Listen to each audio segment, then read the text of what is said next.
요한복음 20장 30절에서 31절까지의 말씀을 제가 공독해 드리겠습니다.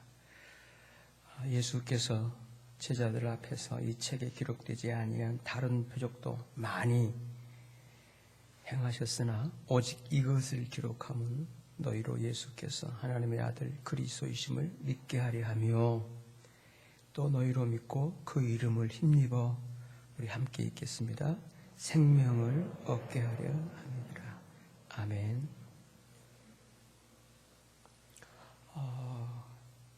일반적으로 교회를 다니는 사람이라면 누구나 자기는 예수님을 믿는다라고 말을 할 것입니다. 그런 분에게 그러면 어떻게 그리고 무엇을 믿으신가요? 라고 물어보면 그 대답은 각양각색 천차만별입니다. 어떤 분은 나는 기도 응답을 받아서, 또 어떤 분들은 나는 주의 이름으로 안수 기도를 받아가지고 병 고침 받아서, 혹은 어떤 그 신비한 기적을 체험했기 때문에 나는 믿게 되었다라고 간증들을 해요. 우리의 신앙생활에 있어서 이 개인적인 체험은 물론 중요합니다.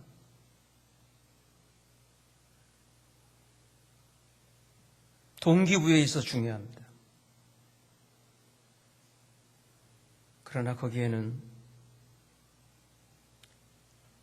좋은 순기능만 있는 게 아니라 역기능 또한 있습니다. 오히려 그런 것들 때문에 정작 믿음의 본질이에요. 이래봬도 내가 어떤 체험을 했고 어떤 은혜를 받았는데 자기가 더 소위 강화되어 버리는 경우들이 있습니다.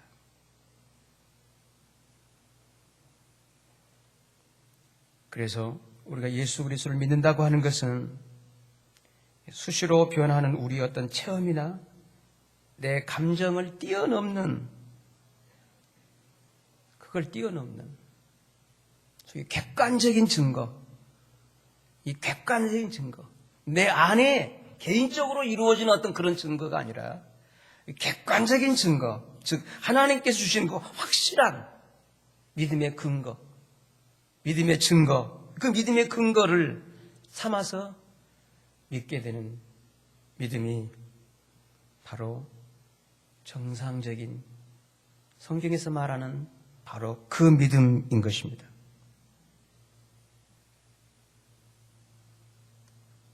그래서 오늘 성경은 이렇게 말씀하고 있어요. 30절 말씀을 다시 한번, 30절보다는 29절부터 한번 읽어볼게요. 29절입니다.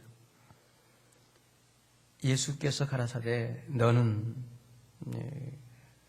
너라고 하는 건 도마, 예수님을 대체 믿지 못하겠다고 하는 도마에게 하신 말씀이죠. 너는 나를 본고로 믿느냐? 보지 못하고 믿는 자들은 복되도다 하시니라.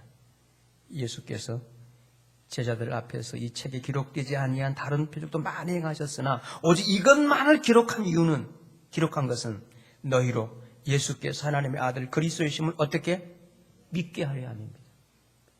이게 믿음의 근거가 되는 거예요. 이걸 기록한 이유는 우리로 하여금 예수가 하나님의 아들 그리스도이심을 믿게 하기 위함일 것입니다. 이걸 알면 그게 믿음의 근거라는 거예요. 내 체험과 관계없이, 내 아무런 느낌과 관계없습니다. 이게 성경에서 말하는 주님이 요구하는, 그리고 그 믿음을 가질 때 비로소 그 믿음을 가질 때 31절 하반절 보시죠. 그래서 또 너희로 어떻게 해요? 믿고 그 이름을 힘입어 뭘 얻게 되죠? 생명을 얻습니다. 생명을 얻습니다. 이 생명은 세상의 육적인 그런 죽어버릴 수밖에 없는 그런 생명이 아닙니다. 차원이 다른 생명입니다.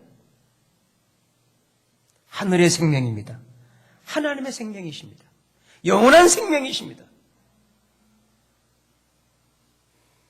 그 생명에 의해서 나의 육적인 옛사람의 생명을 극복을 하는 거예요. 거기서부터.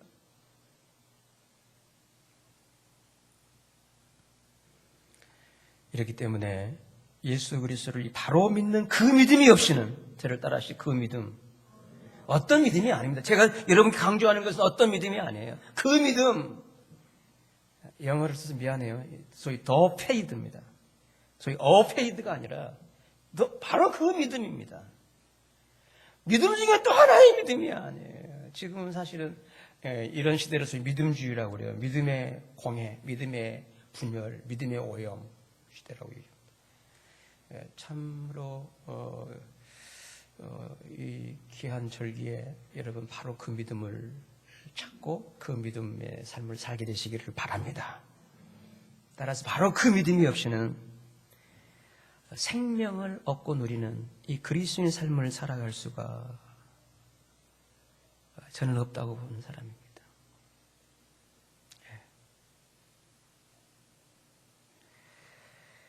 그래도 불구하고 믿는 삶을 어떻게 해요? 뭐가 믿는 거냐? 물어도 주변에도 별로 신통치 않아. 다 말마다 사람마다 다 달라. 그래서 자기 스스로 결론 내리죠. 대충 듣고 대충 믿으면서 신앙생활은 그저 그런가 보다로 결론 지어버리고 자신의 생각에 따라 신앙생활을 해버리는 경우들이 다반사입니다.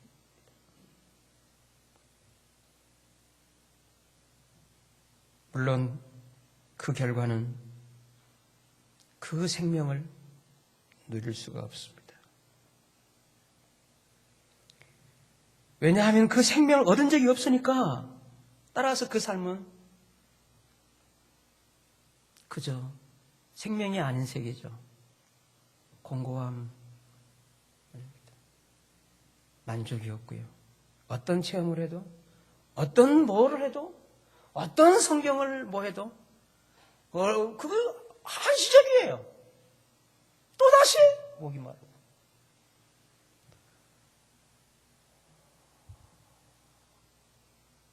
따라서 이런 경우는 결코 정상적인 그리스도인, 정상적인 신앙생활은 아니라는 거.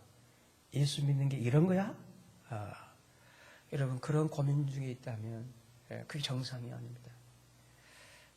그런 갈등과 고민이 있다는 것도 대단하다고 그래요. 그 변화된 그런 그 영성가들이 하는 얘기는 그거예요. 그런 고민과 갈등이 있다는 것만 대단하다 이렇게 얘기합니다. 그건 하나님의 소위 침투가 없이는 불가능한 삶이다 이렇게 얘기합니다. 따라서 그런 삶을 당연시 여기지 말라는 거죠.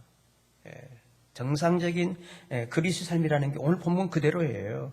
오직 이것을 기록하면 너희로 예수께서 하나님의 아들 그리스도를 믿게 하려 하며 또 너희로 믿고 그 이름을 힘입어 생명을 얻게 하려 함이니라. 여기서 이 생명이라는 개념이 뭐냐면 이 영원한 생명입니다.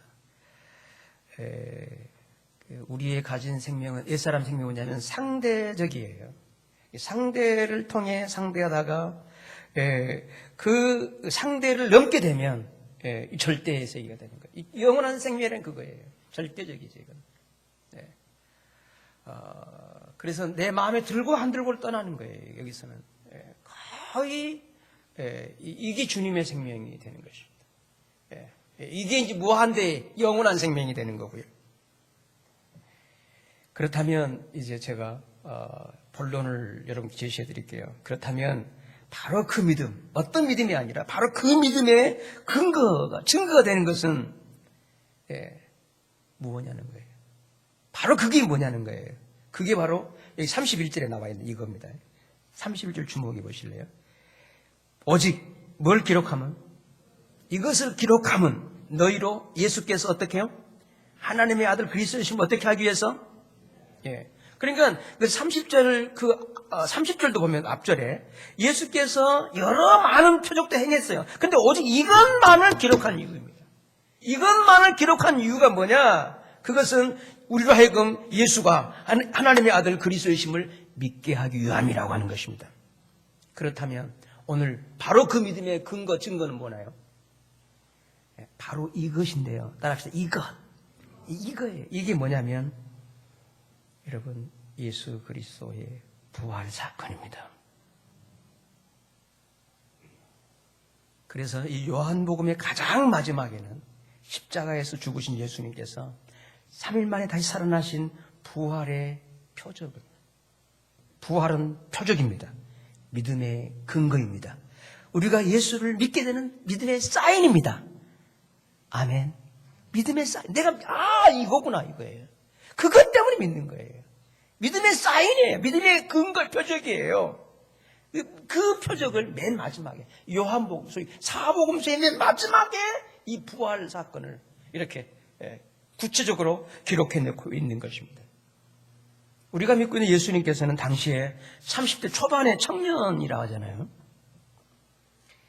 이러한 젊은 청년을 하나님이신 메시아로 고백하고 믿는다는 것은요, 당시에 주님을 따르는 사람들에게 있어서는 결코 쉽지 않은 일이었다고 하는 것입니다. 그렇게 예수님께서 물로 포도주를 만드시고 오병이어로 5,000명을 먹이시고 죽은 나사로를 살리신 표적을 행했고 보여줘도 그들은 예수님이 하나님이라는 게 믿어지지가 않은 거예요. 믿어지려고 하다가 또 가장 무너져버린 게 어디냐면 십자가상의 예수를 보면서 저건 아니다.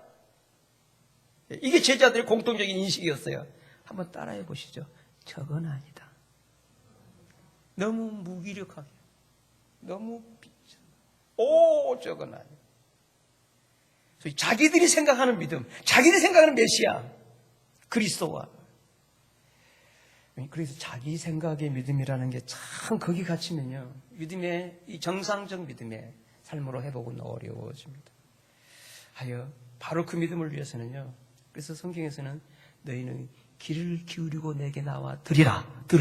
그리하면 너희 영혼이 살리니, 이렇게 했어요. 아주 그 믿음을 위해서는요, 정말 내가 생각하는 그 믿음, 내가 생각하는 메시아, 내가 생각하는 기독교가 아니라 바로 하나님 말씀하신 그 말씀을 들으려고 할 때 거기에서 믿음의 사건은 일어나게 되는 것입니다. 잊지를 마십시오. 이거 잊지 마세요. 저도 그 예수를 믿기 위해서 많은 체험을 추구했고요, 경험을 했고요, 그리고 신학 공부도 했어요. 계속 섰다야 넘어지고, 소위 뭐라 합니까? 이거 이렇게 기복, 계속 부침이라지, 부침. 이거를 견뎌요. 그게 바로 제가 그 결정적으로 회심하게 된 어느 봄날이었습니다. 이건 아니다. 거기에서 내가 추구하는 취향과 생각을 내려놓고 깨어질 수밖에 없잖아요. 그분의 말씀에 귀를 기울이게 되었던 것이랍니다. 들을 수 있다는 것, 저는 가장 귀한 복으로 생각해요. 가난하기 때문이잖아요. 무너졌기 때문이잖아요. 그래서 성경이, 구약 성경이 그거예요. 너희는 귀를 기울이고 내게 나와 들으라. 그냥 들으라가 아니에요. 뭘 기울이고? 쫑긋하고, 그걸 듣고자 하시한다는 거죠. 그러면 너희 영혼이 살리니. 왜냐하면 주의 말씀은 우리에게 생명의 능력이기 때문입니다. 생명을 깨우쳐줘요. 생명을 이렇게 터치를 해요. 병아리가 알을 깨어날 때 어미닭이 쭉쭉 쪼는 것처럼. 따라합시다. 쫀다. 저 목사가.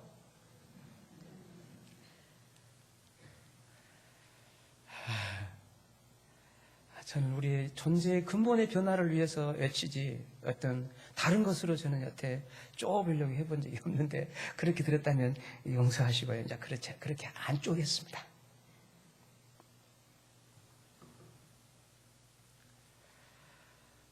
그 젊은 저 청년을 하나님의 아들, 이게요. 이게 얼마나 괴로웠겠어요. 그래서 풍랑을 잠잠케 하신 기적을 봐도 그들은 그 자리에서 이분이 어떠한 사람에게 바람과 바다까지 순종하는가 하며 의아해한 거예요. 아, 역시나 할렐루야 할 때는 아니에요. 저가 누시기에. 이걸 보면요, 그 당시에 예수님 따르는 사람들이 비하면 오늘 우리들이 저를 따릅시다. 훨씬 낫다. 낫는 것 같아요. 그렇잖아요. 오늘 얼마나 좋은 때, 좋은 시절이에요. 세상도 그렇고요. 근데 이렇게 믿으시고자 하는 거 보면요, 저는 목회자로서 참 그런 부분에 깊이 어떤 경이로움을 느껴요. 하나님의 일하심에 대한. 그들은 계속 저기 누군데? 그리고 예수님의 수제자로서 가장 가까운 거리에서 그렇게 수많은 기적을 체험했던 베드로도요, 예수님께서 십자가에 죽으시는 죄수로 잡히셨을 때 그 비자, 그 여자, 그 앞에서도 나는 너희가 말하는 이 사람을 도무지 알지 못한다 라고 예수를 딱 이런 지하에 부인해버리지 않습니까?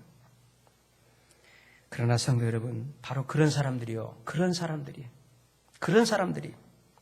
예수님을 하나님으로, 나의 주님으로 믿을 수밖에 없는 한 사건이 일어나게 되었습니다.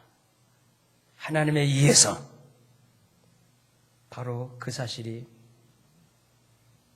십자가에 로마의 사형수로 죽어버린 나사렛 예수가 3일 만에 부활한 것입니다. 부활한 것이에요. 부활의 그 첫 순간에도 이게 부활에 이거 미쳤구나. 오늘 멜생기에 나온 얘기, 허탄한 얘기. 이 허탄한 그 원어에 그 돼 있잖아요. 미쳤네, 너 정신 나갔구나, 돌아버렸구나. 믿을 받는 거죠.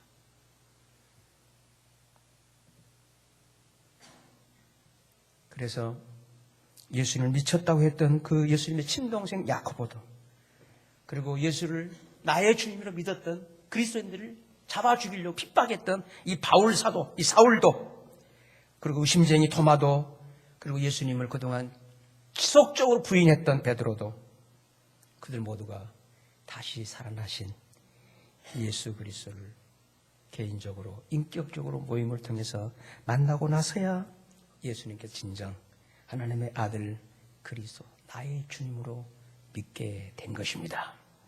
할렐루야. 이것이었어요. 이게 유일한 믿음의 그들 믿음의 근거였던 것이에요. 하여 사복음서가 맞춰지고 이제 예수가 부활하셨다, 죽음으로 끝나는 게 아니라 그러니까 사복음서는 대부분 예수님의 속죄양, 어린 양에 대해서 조명을 맞추고 있다면, 사도행전은 다시 사신 그리스도였어요. 다시 사신 그리스도, 그들이 얼마나 많은 어려움들이 있어서 전혀 거기에 구애받지를 않고 예수가 우리의 주다, 예수가 우리의 주다, 그를 믿으면 구원이다 라는 이 복음 메시지를 그들이 담대하게 전하게 되었던 거예요. 그러면서 사도행전 한 중간쯤 보면 이런 증언을 하게 됩니다. 우리 사도행전 말씀 17장인데 좀 올려주실래요?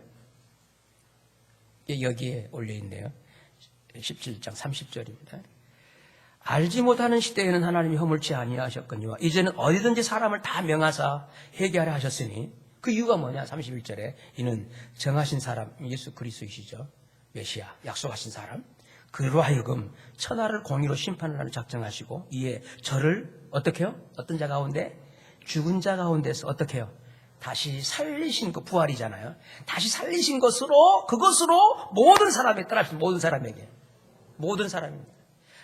처음에 있으나 없으나 종교적이거나 아니거나 믿음이 잘 믿으려고 하는 사람이나 안 믿는 모든 사람에게 무슨 증거예요? 믿을 만한 증거를 주신 것입니다. 믿을 만한 믿음의 증거입니다.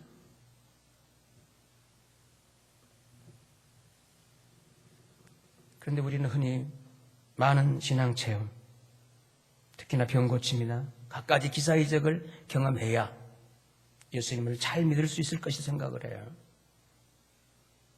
그러나 우리와는 비교도 할 수 없을 만큼 그 많은 체험을 하고 기적을 목격했던 제자들조차도 예수님께서 부활하시기 전에는 여러분 그분을 믿지 못했답니다.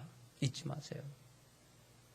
물론 여러분께서 좋은 신심 때문에 내가 이렇게 믿음이 약해진 것은 참 이걸 다시 일으키기 위해서 좀 뭐 이렇게 확 뜨겁 막 오는 게 없냐.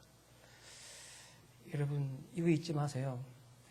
갑자기 은혜를 받으면 갑자기 이상해질 수 있습니다. 아무도 하면 안 하시네요. 굉장히 여러분에게 안전한 얘기인데, 굉장히 여러분 자신에게 안전한 얘기.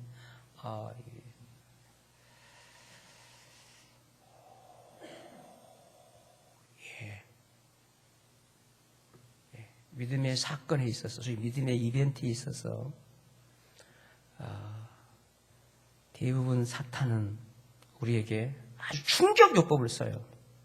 그러나 하나님은 인격적이기 때문에 우리의 생애를 통해서 평생에 있어서 우리를 그 세계로 이끌어 가시는 자애로우신 분이십니다. 그래서 우리 하나님은 결코 사람을 몰아가지를 않아요. 예수님은 우리의 목자이십니다. 악한 목자들은 양들을 힘어라 몰아쳐내겠지만 선한 목자는 앞서가십니다. 잊지 마세요. 어떤 충격요법을 좋아하시는 것은 별로 바람직하지가 않아요. 정신적으로 그렇고요. 아주 매우 일상에서 정상적인 삶들을 통해서 이 믿음의 세계에 이르게 되시기를 바랍니다. 오늘 성경도 그 얘기예요. 믿음의 증거는 거기에 있다는 거예요. 그러므로 성도 여러분, 예수님을 제대로 믿을 수 있는 믿음의 그 근거와 증거는 그 어떤 표적이나 체험이 아니라 오직 예수 그리스도의 부활을 근거 삼아서, 표적 삼아서 믿는 것이라는 것, 꼭 이 부활절에 기억해 주시기를 바랍니다. 그래서 예수님께서는 우리에게 보여줄 표적은 딱 한 가지밖에 없다, 이렇게 말씀을 하신 거예요. 그 말씀 아시죠? 제가 소개해 드릴게요. 마태복음입니다. 마태복음 12장인데요. 38절입니다. 주목해 보실래요? 제가 읽을게요. 그때에 서기관과 바리새인 중 몇 사람이 말하되 선생님이여 우리에게 뭘 보여주시기를? 표적 보여주시기를 원합니다. 이때 예수님 대답입니다. 가라사대 어떤? 악하고 악독한 표적입니다. 음란하면. 하나님이 절대적이 아니에요. 하나님이 상대 존재예요. 여러분 그 생명이 아닙니다. 여러분의 신앙생활이 상대 개념 속에서 믿고 있다면요, 이건 아닙니다. 하나님과 내 사이는 절대적 관계입니다. 아멘. 왜냐하면 나의 아버지이기 때문입니다. 나의 창조주이기 때문입니다. 나의 부모가 상대 개념인가요? 이건 큰 문제죠.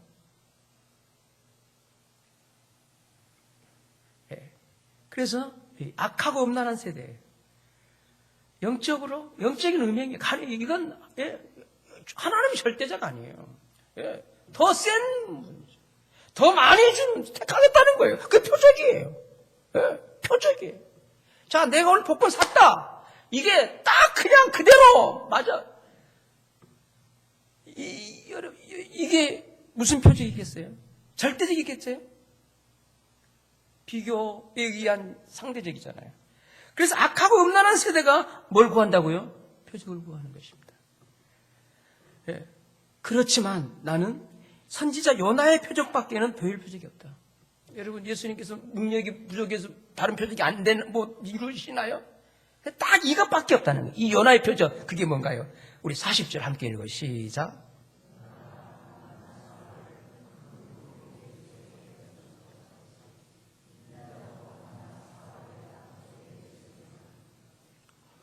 어떠시나요? 밤낮 사흘 땅속에 있는 무덤이었죠. 그리고 다시 살아나시죠. 요나의 이런 회복, 그게 바로 주님을 예표하고 있었잖아요. 부활로. 요나의 표적밖에는. 여러분께서 표적을 구하신다면 이 표적만을 구하시기 꼭 부탁합니다. 그게 예수의 다시 사심입니다.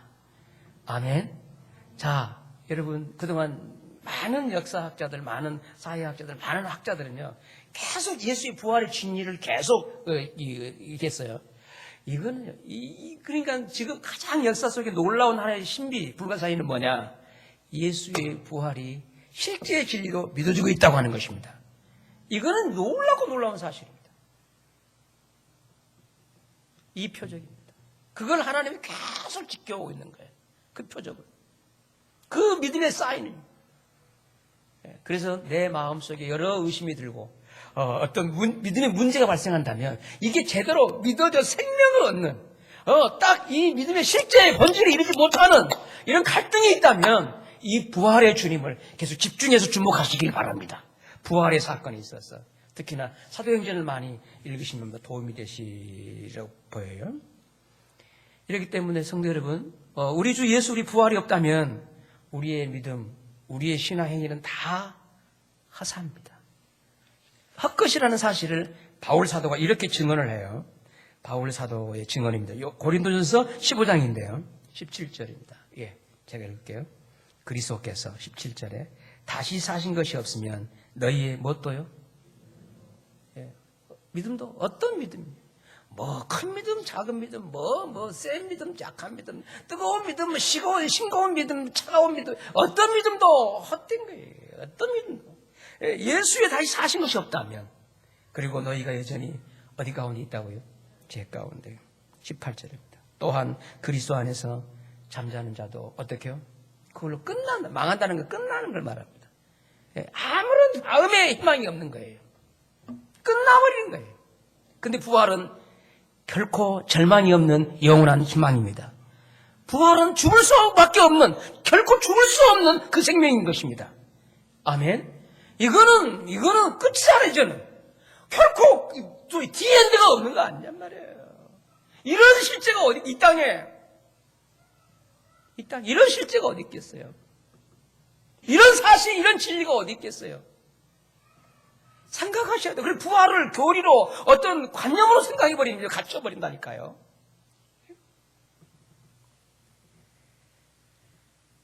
그래서 그리스도 안에서 잠자는 자도 그걸로 끝이라는 거예요. 19절에 또한 그리스도 안에서 우리의 바라는 것이 다만 이 생뿐이란다면 모든 사람 가운데 우리가 더욱 어떤 자라고요? 그러므로 우리의 믿음도 우리의 제사함도 우리의 천국도 이 그리스도의 부활 때문에 가능한 삶인 것입니다. 이게 확증해 주신 거예요. 이건 완전히 하나님의 인간도장입니다. 어떤 모당의 옥새가 아니라 우리 하나님의 아멘 할 때까지 할 거군요.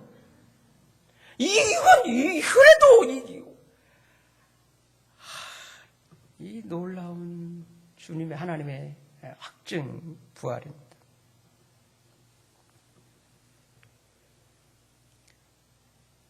문제는 여기에 있죠.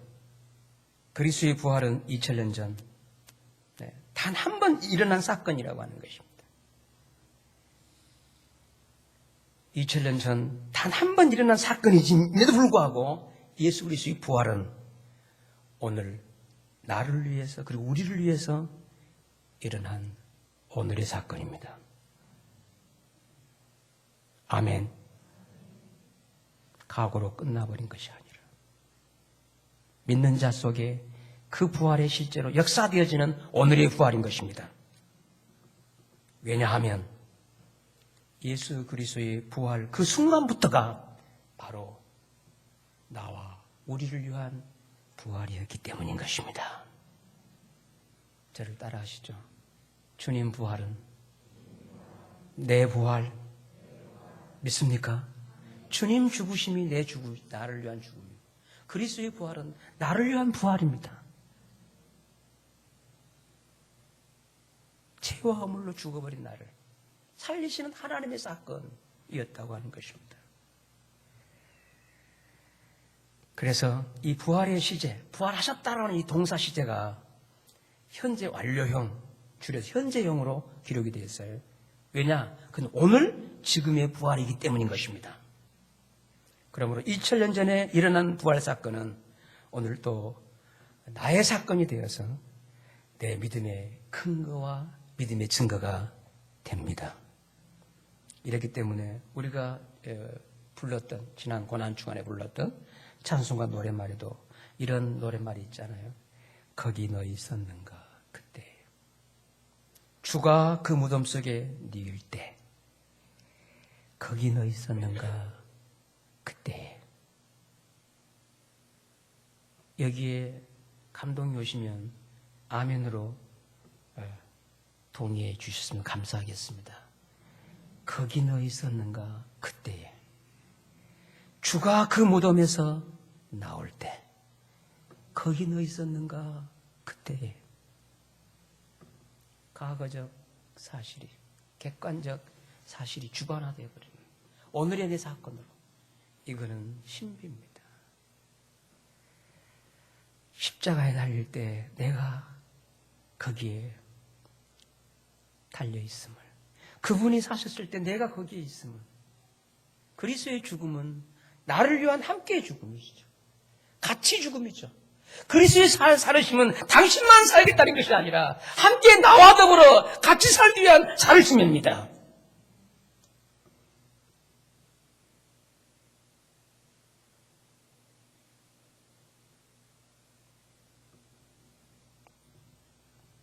이렇기 때문에 이 부활의 핵심은 죽음으로써 하나님의 생명으로 살게 되는 것이지만 오늘을 살면서 나의 옛사람을 처리해버리고 하나님의 생명 속에 사는 삶이 오늘의 내 부활이기도 하는 것입니다.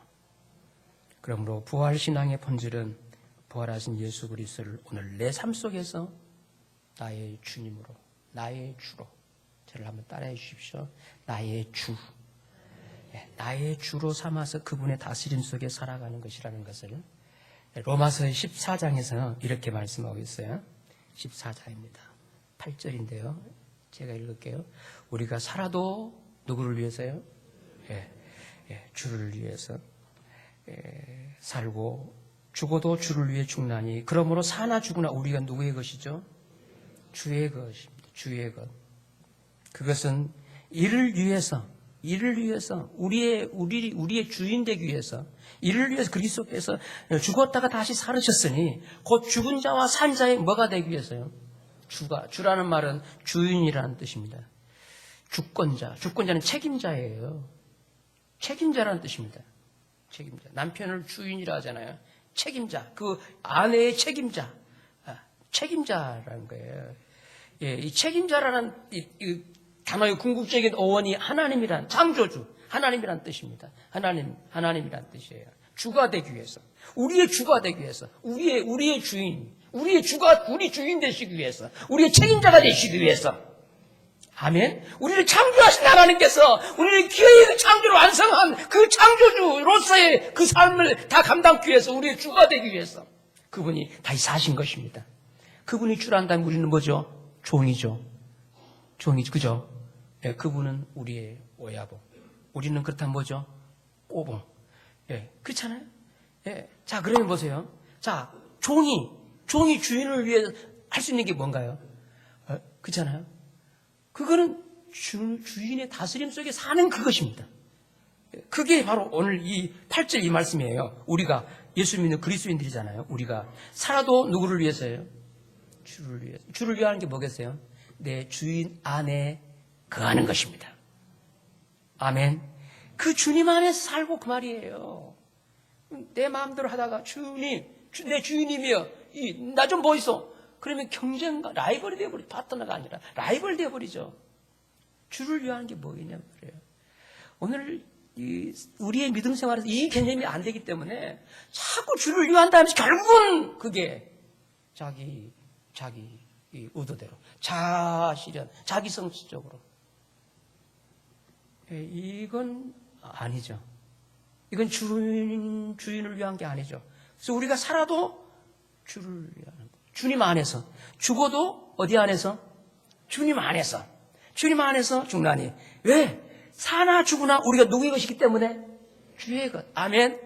주의 것이에요. 여러분, 나는 내 것이 아니라 누구의 것이라고요?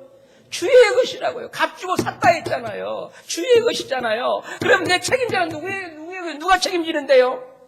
주인이 책임질 거 아니에요. 그래서 이를 위해서, 이것 때문에 그리스도께서 죽었다가 다시 살았으니 이는 죽은 자와 산 자의 뭐가 되시기 위해서요? 주가 되시기 위해서. 부활의 결론은 여기입니다. 우리의 주가 되신 것입니다. 그가 죽음까지 넘어버렸다면 뭘 책임 못 지겠어요? 오늘의 우리 사회 현상을 불안시대라고 얘기를 합니다. 그죠? 다 얼마나 좋은 여건 속에서 많은 소유 속에 사나요? 그런데 불안 다 한 거예요. 이런 불안을 잠재우고 나를 지속적으로 하나님의 평강, 하나님의 샬롬으로 염려, 근심 맡기고 이렇게 이 땅에서 이렇게 참 사람답게 살 수 있는, 나를 책임져 줄 수 있는 게 뭐가 있겠어요? 뭐가 있겠어요? 성도 여러분, 그분이 우리 주 예수 그리스도이십니다. 나의 주 예수 그리스도이십니다. 주님을 찾기에 게을리하지 마세요. 그 주님의 이름을 부르기에 인색하지 마세요. 나의 주, 그런 주, 나의 주, 이 고백 속에 거기에 역사가 있습니다. 거기에 놀라운 믿음이 형성되는 거예요. 맡기게 되는 거예요. 놓게 되는 거예요. 나의 주님이시구나. 소위 주인의식, 영어로 미안해요. 로드십이라고 그래요. 이게 안 되기 때문에 변화가 안 일어나요. 여전히 그 열심, 그 많은 체험에 불구하고 왜 신앙생활 연조만큼 변화가 안 일어나요? 여전히 자기가 주인. 그래서 내가 바치고 내가 행하고 주체가 자기예요. 바치는 것이나 행하는 것이나 이렇게 예배드리는 것이나 이게 내가 아니라 주님이시기를 바랍니다. 주님 안에서 행해지기 바랍니다. 이러한 삶이 바로 부활하신 주님을 누리는 생명의 모습인 것입니다. 2000년 전 부활의 아침에 몇 명의 제자들이 예수님의 무덤에 왔을 때 천사들이 그들을 향해서 호통을 쳤어요. 이렇게 호통을 칩니다. 어찌하여 산자를 무덤에서 찾느냐? 어찌하여 산자를 무덤에서 찾느냐? 오늘 우리들도 지금까지 이미 살아나신 분을 무덤 속에서 찾으려고 했다면 올해의 부활절에는 더 이상 예수님이 무덤 주변을 맴돌지 마시고요. 예수 그리스도를 나의 주로 믿는 믿음 안에서 다시 죽을 수 없는 이 주님의 부활 생명으로 평안하게 주 안에서 안식을 누리며 그 주님으로 살아가는 우리가 되십시다. 기도하시죠.